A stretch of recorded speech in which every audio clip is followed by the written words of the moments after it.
সবার কাছে আমার একটা মেসেজ দেওয়ার ছিল। মেসেজটা দেওয়ার ছিল এটাই যে আসলে আমাদের এই দুনিয়াটা হলো ক্ষণস্থায়ী দুনিয়া, অর্থাৎ ক্ষণিকের সময়ের জন্য আমরা এই দুনিয়াতে আসছি। এই দুনিয়াতে কেউ চিরস্থায়ীভাবে থাকার জন্য আসি নাই। সবাইকে একদিন কি চলেই যেতে হবে। তো আসলে ভাই, এই দুনিয়াতে এসে দেখেন আমরা আসলে অর্থ সম্পদ, টাকা পয়সা, অর্থাৎ ধন দৌলত এবং মায়া মহব্বতের মধ্যে পড়ে আসলে দুনিয়ার মধ্যে আমরা ডুবে আছি। কেউ কিন্তু আখিরাতের কথা চিন্তা করি না। আসলে এই টাকা পয়সা, অর্থ সম্পদ কোনোটাই তো আমার না। আমরা প্রত্যেকেই এটাই মনে করি যে আসলে এই বাড়িটা আমার, এই টাকাগুলো আমার, এই ব্যাংক ব্যালেন্স আমার, এই গাড়ি বাড়ি এগুলো আমার। আসলে এগুলো আমার না। কারণ আমার কাছে দুইটা জিনিসই আছে। এক হলো আমার মৃত্যু, আর হলো আমার আমল। এই দুইটা জিনিসই একমাত্র স্থায়ীভাবে আমার।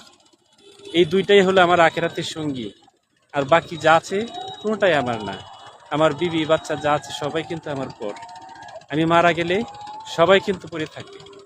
ওই যে একটা গান, ইসলামিক একটা সঙ্গীতের কথা আছে না, আজকে মরলে কালকে 2 দিন, পরের দিন কেউ কাঁদবে না।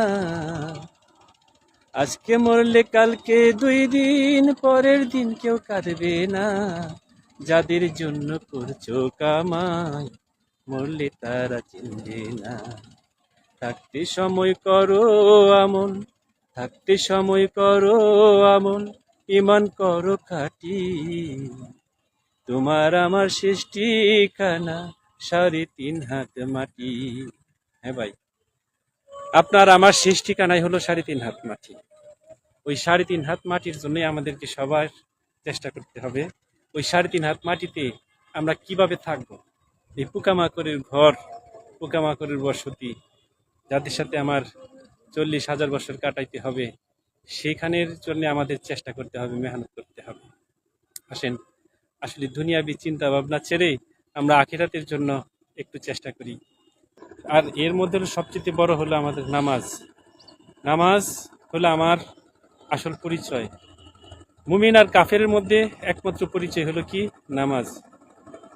কাফের মুমিন তফাতটা হয় সালাতের উপরে। কাফের আর মুসলমানের মধ্যে পার্থক্যই হলো সালাত। সবাই দোয়া করবেন যদি ভিডিওটা সামান্যটুকু ভালো লেগে থাকে, আর এই মেসেজগুলো যেন আমার অন্য বন্ধুরাও যেন দেখতে পারে, সেটার জন্য বেশি বেশি করে শেয়ার করে দিবেন। ভালো থাকবেন সবাই।